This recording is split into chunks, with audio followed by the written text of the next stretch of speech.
and they ask me, do I want to work in China or maybe I want to work in Taiwan? And I just quick search and I say, I want to try Taiwan. I say, okay, buy tickets for me. And So what was it about Taiwan specifically? Or like what was it that made you choose Taiwan over China at that time? I just follow my feeling. Hi everyone and welcome back to another video. Today's guest might have one of the most unique jobs I've ever heard about here in Taiwan. But before we get there, let's take everything from the beginning. Who are you and what are you doing here in Taiwan? I'm Christina and I'm figure skating coach in Taiwan. A figure skating coach in Taiwan. I just have more questions now actually, like once you said that. First of all, like where are you from? You are not Taiwanese, I assume. I'm from Russia. You're from Russia? Mm-hmm. How long have you been here in Taiwan? It's around 5 years in total. I go back and I go to Taiwan. So I think it's like around 3 years. We also went to other country for competition. Yeah. Okay, like you as a coach? Yes, and with my students. Oh, well, so wait, so you're coaching because you're coaching kids, right? That already on the level, so they do international competitions? Mm-hmm. So we went to Russia, we get a 3rd place. Okay. Yes. You're actually supporting Taiwan, like internationally as well. Like you're representing like Team Taiwan. Yeah. Wow. In Russia, everyone is so happy. Yeah, they're like, oh my God, a Taiwanese skater who is so happy to have on our competition, yes. Did you come to Taiwan as a figure skating coach or how did that happen? There was a company, they invite me here as a figure skating coach, but now this company already broke, so I work for other company. Okay. I came here and students and parents kind of like my job, my work, and they feel they want me to stay here. So when the company broke, they decide to help me and they opened the other company and, now I have my own team here. That's amazing. Yeah. Actually, a very interesting story because when I was little, like 5 years old, I had a dream, like actual dream that I already can skate. I say, my mom, I can skate, take me to ice rink. And she say, oh, you cannot skate. And I say, Mom, I can skate. You just cannot understand. Because I was little girl and you know that dreams and reality, sometimes it's messed up together. She took me to ice rink. I immediately stand up on ice and fall down. I have, everything was bleeding. And because I was sure that I can skate, so I was super energetic. But I decide I want to prove my mom I can skate. After this day, I skate almost every day. Wow, so dreams do actually come true then, because now you can skate. Yeah, now I can skate. Yeah. In Russia, like that was your job. You were a professional figure skater in Russia. Yeah, actually when I was 15, 16, I get very heavy injury with my back, so my back was broken and kind of doctors say I cannot skate anymore. So I cannot go to the very big competition. So yeah, and after this I decided I want to try coaching. How did it go from like you being a coach then in Russia to ending up here in Taiwan? Did you get an email? Did you get a phone call? And how do you actually, what was your thought process when you heard like, maybe I should go to Taiwan? I think it's like a magic for me because first in my mind was thought I want to try work in different countries. I actually really want to live in Asia before. For me, it's just interesting. I already was working in some school in Russia and I get an invitation later from China. And they ask me, do I want to work in China or maybe I want to work in Taiwan? And I just quick search and I say, I want to try Taiwan. That's it. Okay. And I say, okay, buy tickets for me. And so what was it about Taiwan specifically? Or like what was it that made you choose Taiwan over China at that time? I just follow my feeling. They say, oh, it's a nice place. There are a lot of fruits. I say, oh, good. Yeah, like that's so funny you would say fruits because I've interviewed a few other Russians here on the channel and they also said like, like you can buy fruits all year long, like any day of the year. And they were like so amazed because apparently you don't Isn't that not great? Yeah, because apparently you don't have that in Russia, right? Like you can get fruits like throughout the entire year. Mm-hmm. So how was it like your first like week or month here in Taiwan? Like you already had... Horrible. It was horrible. Oh, you say horrible. It was horrible because it's a new place. I was super young. I'm 25 now. I came here first time I was 20. It was horrible because it's a new place. Everyone is new around me and my English is horrible that time. And it was like, oh my God, what should I do? Well, the answer to that question is very simple. You should check out the sponsor of today's video, FUNDAY. If you're looking for a fun and flexible way of learning English, then I highly recommend FUNDAY since they offer real online classes almost every hour of the day between 6 a.m. and 2 a.m. Taiwan time. So you can easily find that specific time that fits your specific schedule. And just to confirm that FUNDAY actually is right for you, if you do click the link down in the description, you will actually get 2 100% free classes, so you can check it out for yourself without any risk at all, so you can see if FUNDAY is fun for you. And don't worry, because FUNDAY has a wide array of both different topics and difficulty levels, so I'm confident that you'll find lots of classes that will be perfect for you. And there's also special classes for kids, so the entire family can enjoy learning English with FUNDAY. So we are going to learn the song. It's from Beauty and the Beast, and the song's title is just Beauty and the Beast. Let's read it together first.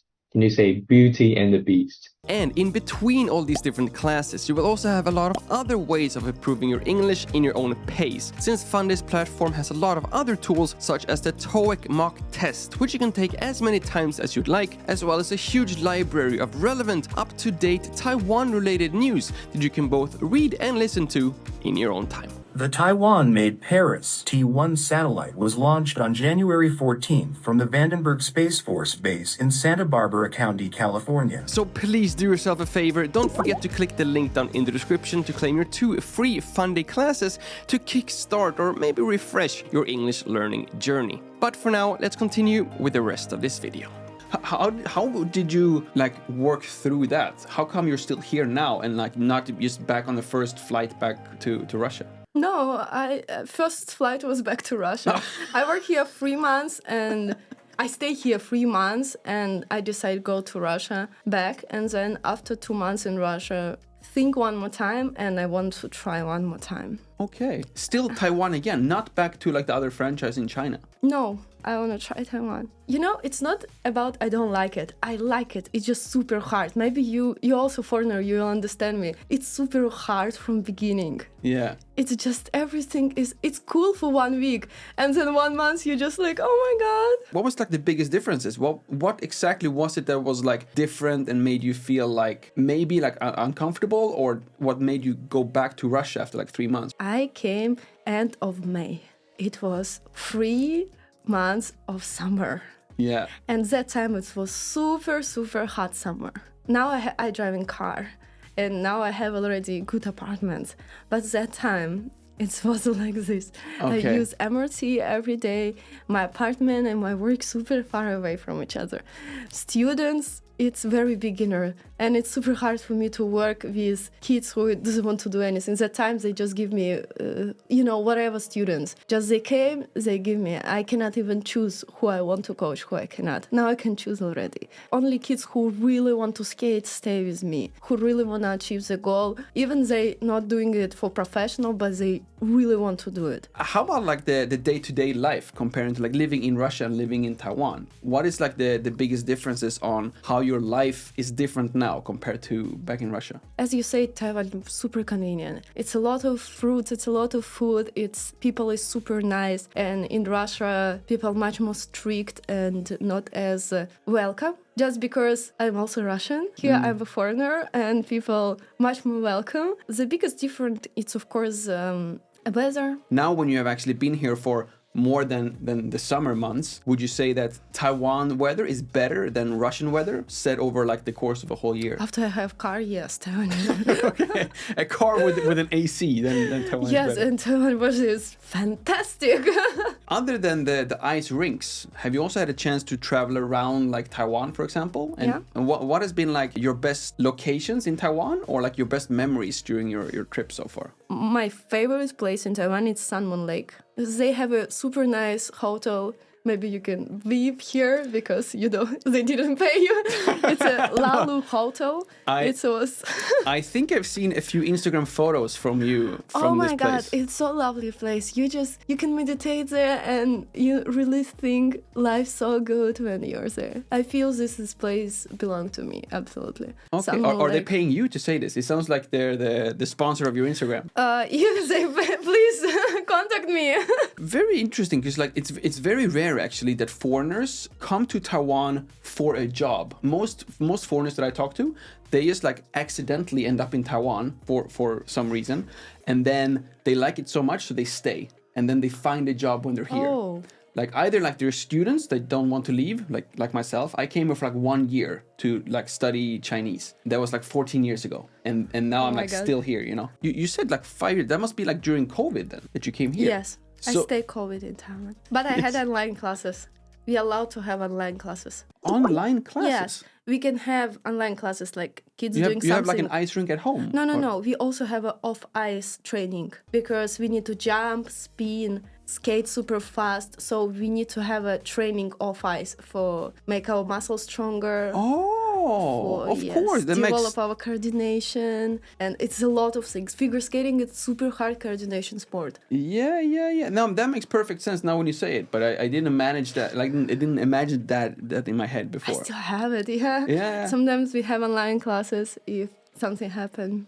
Wow, okay. Any other differences that you feel like you wish you would have known before coming here to Taiwan? One advice I will tell myself when I was 20, it's just take it easy. Relax, take it easy, and just let it be how it's supposed to be. That's it. Because I feel that time I was super panic, and I was, sometimes we just need to let it go and wait a little bit. To feel ourselves more comfortable, just observe around.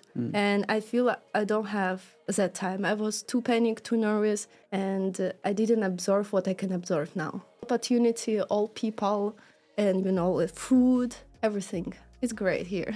If you would have like your family or friends back home from Russia asking like, how is your life in Taiwan? With only like a few sentences, how would you describe? It's great, don't come. Don't come? No, I mean my family. Okay, you don't want your family here. No, I love them so much. They just all want to come and live with me. I say, hey, I escaped from you. Then I can live by myself. And they all want to come to me, live with me, like everyone. Like my brother, my mom, my dad. I love them so much. But I say, hey, come on. They're like, oh, you have a free room in your apartment. And you have yourself, cat and rabbit. That's it. You should have all of us. I say, no. You said you had cats and rabbits. I have cat, rabbit, yes. What? I have hamster. Really? I have a zoo, yes. That's also like very unique as well. Like I feel like a lot of Taiwanese people have like pets, but it's like cats or dogs. I haven't heard like rabbits or hamsters, which in Sweden is also like very, very popular pets. I'm from Sweden, by the way. Oh my God. I thought you were American. Competitive wise, are like the Taiwanese skaters like good for like compared to other Asian countries, for example? Or how would you rank it with like you growing up in Russia and maybe your students or the level in Taiwan in general? It's interesting question, first of all, and there are a lot of things to say about it. Compared to Asian country, of course, if you compare it to Japan, Taiwan very bad. But if you compare to like how if we compare with other Asian countries that don't have snow or like natural ice, I think Taiwan doing not bad already. Okay. I'm here for I think 4 years, and I see that Taiwanese skater become better and better. Because when I just came here, it was very bad.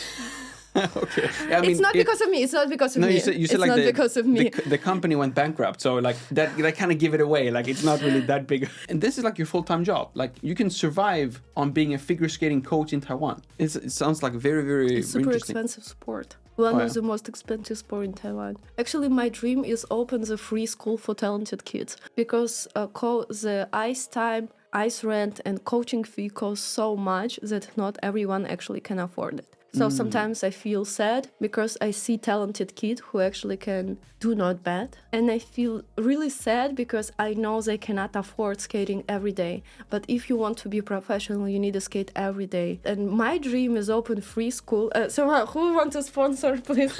Yes. Yeah, if anyone is watching this and want to support the ice skating community here in Taiwan. The problem is they sponsor already good kids. I mean, they sponsor kids who already can skate pretty good. Okay. But I talk about small kids. I talk about kids who have opportunity. Yeah. Yeah, the sponsor kids who already good is also good. But I talk about if a dream about it's to have Olympic size ice, what we have only one in Taiwan. Only one Olympic size ice. Oh, wow. Other ice rink is not Olympic size. My dream is have a free school for kids, who's of course sponsored by someone that kids can skate for free, then can skate very good.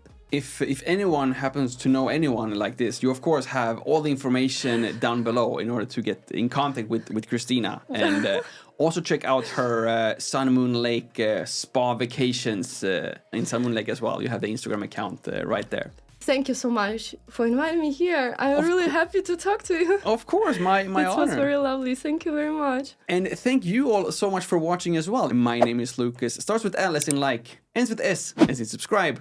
Peace to both, and see you all in the next one. Thank you.